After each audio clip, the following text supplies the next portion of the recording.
महाराज बलि, वीरवर अर्जुन, ज्ञानवान उद्धव, भक्त प्रहलाद और वराह रूपी भगवान श्री हरि आ जाओ।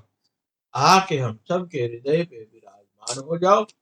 विराजमान होके भागवत के प्रथम स्कंद के 6ठे अध्याय का रसपान करें। आज सप्ताह यज्ञ की विधि बताई जाए। सनकादि कहते हैं, नारद जी, अब हम आपको सप्ताह श्रवण की विधि बताते हैं। यह विधि प्राय लोगों की सहायता और धन से साध्य कही गई। पहले तो यतन पूर्वक ज्योतिषी को बुलाकर मुहूर्त पूछना चाहिए तथा विवाह के लिए जिस प्रकार धन का प्रबंध किया जाता है उस प्रकार धन की व्यवस्था के इसके लिए करनी चाहिए। कथा आरंभ करने में भाद्रपद, अश्विन, कार्तिक, मार्गशीर्ष, आषाढ़ और श्रावण ये 6 महीने श्रोताओं के लिए मोक्ष की प्राप्ति के कारण है। देवऋषि, इन महीनों में भी भद्रा, व्यतिपात आदि कुयोगों को सर्वदा त्याग देना चाहिए तथा दूसरे लोग जो उत्साही हों उन्हें अपना सहायक बना लेना चाहिए। फिर प्रयत्न करके देश देशांतर में यह संवाद भेजना चाहिए कि यहाँ कथा होगी। सब लोगों को सपरिवार पधारना चाहिए। स्त्री और शूद्र आदि भगवत कथा एवं संकीर्तन से दूर पड़ गए, उनको भी सूचित किया जाए, ऐसा प्रबंध करना चाहिए। देश देश में विरक्त वैष्णव और हरि कीर्तन प्रेमी हो, उनके पास निमंत्रण पत्र अवश्य भेजे। उसे लिखने की विधि इस प्रकार बताई गई है। महानुभावों, यहाँ 7 दिनों तक सत्पुरुषों का बड़ा दुर्लभ समागम रहेगा और अपूर्व रसमयी श्रीमद् भागवत की कथा होगी।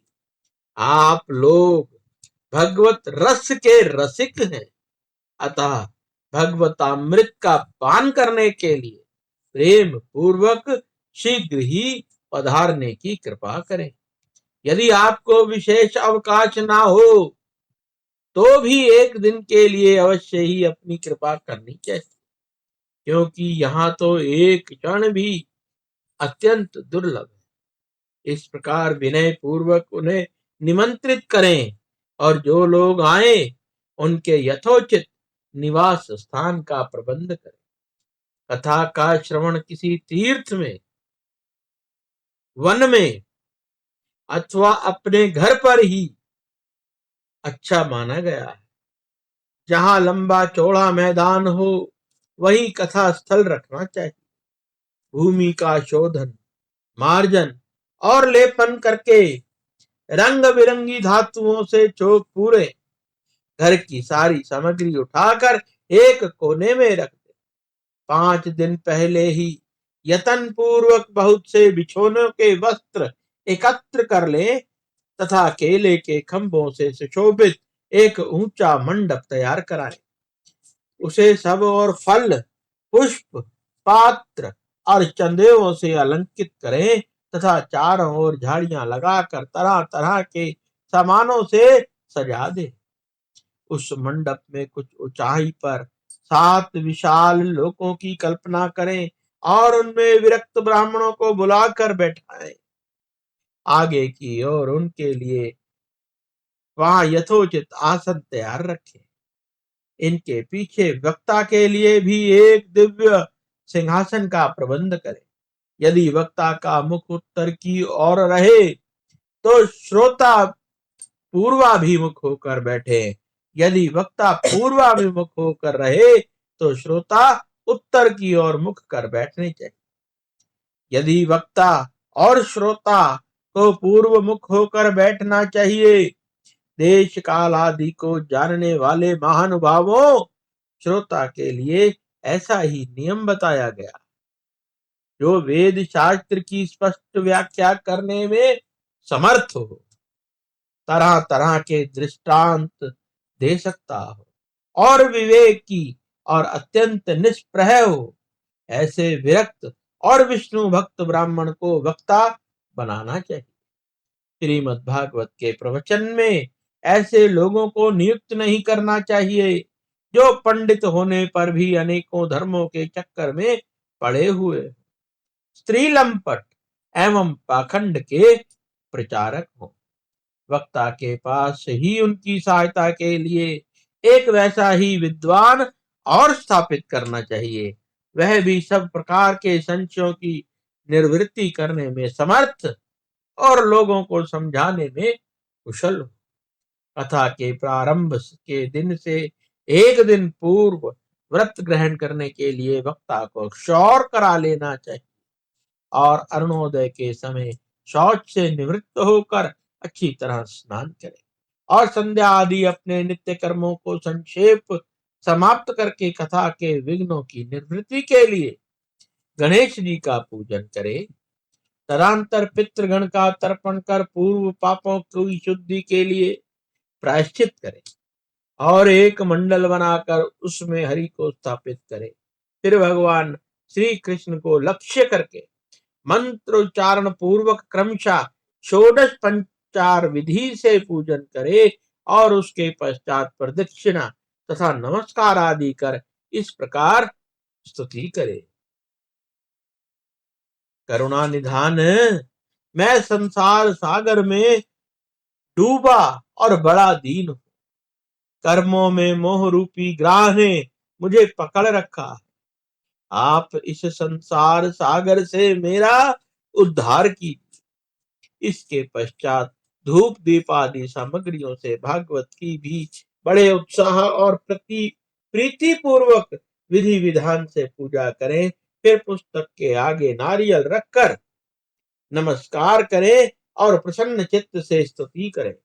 श्रीमद् भागवत के रूप में आप साक्षात श्री कृष्ण ही विराजमान हैं। नाथ, मैंने भवसागर से छुटकारा पाने के लिए आपकी शरण ली। यह मेरा मनोरथ आप बिना किसी विघ्न बाधा के संगोपांग पूरा करे केशव। मैं आपका दास हूं। इस प्रकार दीन वचन कहकर फिर वक्ता का पूजन करें, उसे सुंदर वस्त्र आभूषण से विभूषित करें और फिर पूजा के पश्चात उसी प्रकार स्तुति करें। शुक स्वरूप भगवान, आप समझाने की कला में कुशल और सब शास्त्रों में पारंगत। कृपया इस कथा को प्रायश्चित करके मेरे अज्ञान दूर करें। फिर अपने कल्याण के लिए प्रसन्नता पूर्वक उसके सामने नियम ग्रहण करें और 7 दिनों तक यथाशक्ति उसका पालन करें। कथा में विघ्न ना हो, इसके लिए 5 ब्राह्मणों को और वर्ण करें। वे द्वादक्षर मंत्र द्वारा भगवान के नामों का जप करें। फिर ब्राह्मण अन्य विष्णु भक्त एवं कीर्तन करने वालों को नमस्कार करके उनकी पूजा करें और उनकी आज्ञा पाकर स्वयं भी आसन पर बैठ जाएं। जो पुरुष लोक संपत्ति धन घर और पुत्र आदि की चिंता छोड़कर शुद्ध चित्त से केवल कथा में ही ध्यान रखता है, उसे इसके श्रवण का उत्तम फल मिलता है।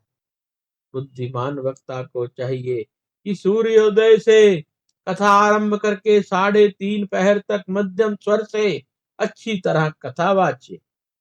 दोपहर के समय 2 घड़ी तक कथा बंद रखे।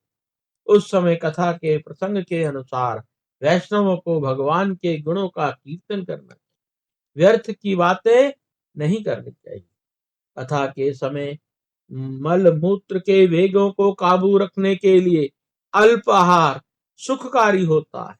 इसलिए श्रोता केवल एक ही समय हविष्यान भोजन करे। यदि शक्ति हो तो 7 दिनों तक निराहार रहकर कथा सुनने अथवा केवल घी या दूध पीकर सुखपूर्वक श्रवण करे। फल आहार या एक समय ही भोजन करे, जैसे जिससे जैसा नियम सुभीति से सुध सके उसी को कथा श्रवण के लिए ग्रहण कर। मैं तो उपवास की उपेक्षा भोजन करना अच्छा समझता हूँ, यदि वह कथा श्रवण में सहायक हो। यदि उपवास से श्रवण में बाधा पहुंचती हो तो वह किसी काम का नहीं। नारद जी, नियम से सप्ताह सुनने वाले पुरुषों के नियम सुनिए। विष्णु भक्त की दीक्षा से रहित पुरुष कथा श्रवण का अधिकारी नहीं है। जो पुरुष नियम से कथा सुने, उसे ब्रह्मचर्य से रहना, भूमि पर सोना और नित्य प्रति कथा समाप्त होने पर पत्तल में भोजन करना चाहिए। दाल, मधु, तेल, गरिष्ठ अन्न, भाव दूषित पदार्थ और बासी अन्न, इनका सर्वदा ही त्याग कर देना चाहिए। काम, क्रोध, मद, मान, मत्सर, लोभ, दंभ, मोह और द्वेष को तो अपने पास भी नहीं पटकने देना चाहिए। वह वेद, वैष्णव, ब्राह्मण, गुरु, गोसेवक तथा स्त्री, राजा और महापुरुषों की निंदा से भी बचे। नियम से कथा सुनने वाले पुरुष की रजस्वला स्त्री, अत्यंत म्लेच्छ, पतित, गायत्रीहीन, द्विज ब्राह्मणों से द्वेष करने वाले तथा वेद को न मानने वाले पुरुषों से बात भी नहीं करनी चाहिए। सर्वदा सत्य, शौच, दया, मौन, सरलता, विनय और उदारता का ही बर्ताव करना चाहिए। धनहीन, क्षय रोगी, किसी अन्य रोग से पीड़ित, भाग्यहीन, पापी, पुत्रहीन और मुमुक्षु भी यह कथा श्रवण करे। जिस स्त्री का रजोदर्शन रुक गया हो, जिसके एक ही संतान होकर रह गई हो, जो बांझ हो, जिसकी संतान होकर मर जाती हो, अथवा जिसका गर्भ गिर जाता हो, वह यत्न पूर्वक इस कथा को सुने। ये सब यदि विधिवत कथा सुने तो इन्हें अक्षय फल की प्राप्ति हो सकती। यह अत्युत्तम दिव्य कथा करोड़ों यज्ञों का फल देने वाली। इस प्रकार इस व्रत की विधियों का पालन करके फिर उद्यापन करें। जिनसे इसके विशेष फल की इच्छा हो, वे जन्माष्टमी के व्रत के समान ही इस कथा व्रत का उद्यापन करे। किंतु जो भगवान के अकिंचन भक्त हैं, उनके लिए उद्यापन का कोई आग्रह नहीं है। वे श्रवण से ही पवित्र है, क्योंकि वे निष्काम भगवत भक्त हैं। इस प्रकार जब सप्ताह यज्ञ समाप्त हो जाए, तब श्रोताओं को अत्यंत भक्ति पूर्वक पुस्तक और वक्ता की पूजा करनी चाहिए। फिर वक्ता श्रोताओं को प्रसाद, तुलसी और प्रसादी मालाएं दें तथा सब लोग मृदंग और झांग की मनोहर ध्वनि से सुंदर कीर्तन करें। जय जयकार, नमस्कार और शंख ध्वनि का घोष कराएं तथा ब्राह्मण और याचकों को धन और अन्न दें। श्रोता विरक्त हो तो कर्म की शांति के लिए दूसरे दिन गीता का पाठ करे। ग्रस्त हो तो हवन करे। उस हवन में दशम स्कंद का एक एक श्लोक पढ़कर विधि पूर्वक खीर, मधु, घृत, तिल और अनादि सामग्रियों से आहुति अथवा एकाग्र चित्त से गायत्री मंत्र द्वारा हवन करे, क्योंकि तत्वत यह महापुराण गायत्री स्वरूप ही है। होम करने की शक्ति ना हो तो उसका फल प्राप्त करने के लिए ब्राह्मणों को हवन सामग्री दान करें तथा नाना प्रकार की त्रुटियों को दूर करने के लिए विधि में फिर जो न्यूनाधिकता हो रह गई हो, उसके दोषों की शांति के लिए विष्णु सहस्त्र नाम का पाठ करें। उससे सभी कर्म सफल हो जाते हैं, क्योंकि कोई भी कर्म इससे बढ़कर नहीं है। फिर 12 ब्राह्मणों को खीर और मधु आदि उत्तम पदार्थ खिलाएं तथा व्रत की पूर्ति के लिए गो और स्वर्ण दान करें। समर्थ हो तो 3 तोले सोने का एक सिंहासन बनवाएं, उस पर सुंदर अक्षरों में लिखी हुई भागवत की पोथी रखकर उसकी हवन आदि विधि उपचारों से पूजा करे और फिर यतेंद्र या आचार्य को उसका वस्त्र, आभूषण और गंध आदि से पूजन करके दक्षिणा सहित समर्पण कर दे। यों करने से वह बुद्धिमान दाता जन्म मरण के बंधनों से मुक्त हो जाता। यह सप्ताह पारायण की विधि सब पापों की निवृत्ति करने वाली।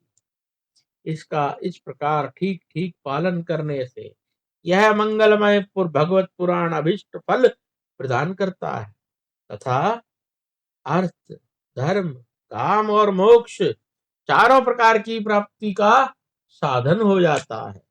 इसमें संदेह नहीं है। सनकादि कहते हैं, नारद जी, इस प्रकार तुम्हें यह सप्ताह श्रवण की विधि हमने पूरी पूरी सुना दी। अब और क्या सुनना चाहते हो? इस श्रीमद् भागवत से भोग और मोक्ष दोनों ही हाथ लग जाते हैं। सूत जी कहते हैं, शौनक जी, यूं कहकर महामुनि सनकादि ने एक सप्ताह विधि पूर्वक सर्व पाप नाशनी परम पवित्र तथा भोग और मोक्ष प्रदान करने वाली भगवत कथा का प्रवचन किया। सब प्राणियों ने नियम पूर्वक इसे श्रवण किया। इसके पश्चात उन्होंने विधि पूर्वक भगवान पुरुषोत्तम की स्तुति।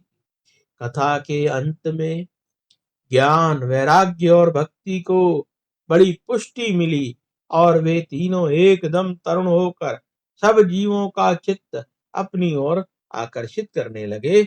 अपना मनोरथ पूरा होने से नारद जी को बड़ी प्रसन्नता हुई। उनके सारे शरीर में रोमांच आ गया और वे परमानंद से पूर्ण हो गए। इस प्रकार कथा श्रवण कर भगवान के प्यारे नारद जी हाथ जोड़कर प्रेम गदगद वाणी से सनकादिक से कहने लगे। नारद जी ने कहा, मैं धन्य हूं। आप लोगों ने करुणा करके मुझे बड़ा ही अनुग्रहित किया है। आज मुझे सर्व पापहारी भगवान श्री हरि की प्राप्ति हो गई। तपोधन मैं श्रीमद् भागवत को श्रवण ही सब धर्मों से श्रेष्ठ मानता हूं, क्योंकि इसके श्रवण से वैकुंठ विहारी श्री कृष्ण की प्राप्ति होती है। सूत जी कहते हैं, शौनक जी, वैष्णव श्रेष्ठ नारद जी यूं कह ही रहे थे कि वहां घूमते फिरते योगेश्वर शुकदेव जी आ गए। कथा समाप्त होते ही व्यासनंदन श्री शुकदेव जी वहां पधारे। 16 वर्ष की सी आयु, आत्म लाभ से पूर्ण ज्ञान रूपी महासागर का संवर्धन करने के लिए चंद्रमा के समान वे प्रेम से धीरे धीरे भागवत का पाठ कर रहे। परम तेजस्वी सुखदेव जी को देखकर सारा सभासद झटपट खड़े हो गए और उन्होंने एक ऊंचे आसन पर बैठाया। फिर देव ऋषि नारद जी ने उनका प्रेम पूर्वक पूजन किया। उन्होंने सुख पूर्वक बैठकर कहा, आप लोग मेरी निर्मल वाणी सुनिए। श्री सुखदेव जी बोले, रसिक एवं भावुक जन, यह मद्भागवत रूप वेद रूप कल्प वृक्ष का परिपक्व फल है। श्री सुखदेव रूप शुक के मुख का संयोग होने से अमृत रस से परिपूर्ण। यह रस ही रस है, इसमें ना छिलका है ना गुठली। यह इसी लोक में सुलभ है। जब तक शरीर में चेतना रहे तब तक आप लोग इसका बार बार पान करें। मां मुनि वेद व्यास ने श्रीमद् भागवत पुराण की रचना की है। इसमें निष्कपट निष्काम परम धर्म का निरूपण है। इसमें शुद्धांतकरण सत्पुरुषों के जानने योग्य कल्याणकारी वास्तविक वस्तुओं का वर्णन है, जिससे तीनों तापों की शांति होती। इसका आश्रय लेने पर दूसरे शास्त्र अथवा साधन की आवश्यकता ही नहीं रहती। जब कभी पुण्यात्मा पुरुष इसके श्रवण की इच्छा करते हैं, तभी ईश्वर अविलंब उनके हृदय में अवरुद्ध हो जाता। यह भागवत पुराणों का तिलक और वैष्णवों का धन है। इसमें परमहंसों के प्राय विशुद्ध ज्ञान का ही वर्णन किया गया तथा ज्ञान, वैराग्य और भक्ति के रस सहित निर्वृत्ति मार्ग को प्रकाशित किया गया है। जो पुरुष भक्ति पूर्वक इसके श्रवण, पठन और मनन में तत्पर रहता है वह मुक्त हो जाता है। यह रस स्वर्गलोक, सत्यलोक, कैलाश और वैकुंठ में भी नहीं है। इसलिए भगवान श्रोताओं, तुम इसका खूब पान करो, इसे कभी मत छोड़ो, कभी मत छोड़ो। सूत जी कहते हैं, सुखदेव जी इस प्रकार कह ही रहे थे कि उस सभा के बीचों बीच प्रहलाद, बलि, उद्धव और अर्जुन आदि पार्षदों के सहित साक्षात श्री हरि प्रकट हो गए। तब देव ऋषि नारद ने भगवान और उनके भक्तों को यथाचित पूजा की। भगवान को प्रसन्न देखकर देव ऋषि नारद उन्हें एक विशाल सिंहासन पर बैठा दिया और सब लोग उनके सामने संकीर्तन करने लगे। कीर्तन को देखने के लिए श्री पार्वती जी सहित महादेव जी और ब्रह्मा जी भी आए। आरंभ हुआ। प्रहलाद जी तो चंचल गति होने के कारण करताल बजाने लगे। उद्धव जी ने झांझें उठा ली। देव ऋषि नारद जी वीणा की ध्वनि करने लगे। स्वर विज्ञान में कुशल होने के कारण अर्जुन राग अलापने लगे। इंद्र ने मृदंग बजाना आरंभ किया। सनकादि के बीच बीच में जय घोष करने लगे और इन सब के आगे सुखदेव जी तरह तरह की सरस अंग भंगी करके भाव बताने लगे। इन सब के बीच में परम तेजस्वी भक्ति, ज्ञान और वैराग्य नटों के समान नाचने लगे। ऐसा अलौकिक कीर्तन देखकर भगवान प्रसन्न हो गए और इस प्रकार कहने लगे, इस कथा और कीर्तन से बहुत प्रसन्न तुम्हारे भक्ति भाव ने इस समय मुझे अपने वश में कर लिया है। तुम लोग मुझसे वर मांगो।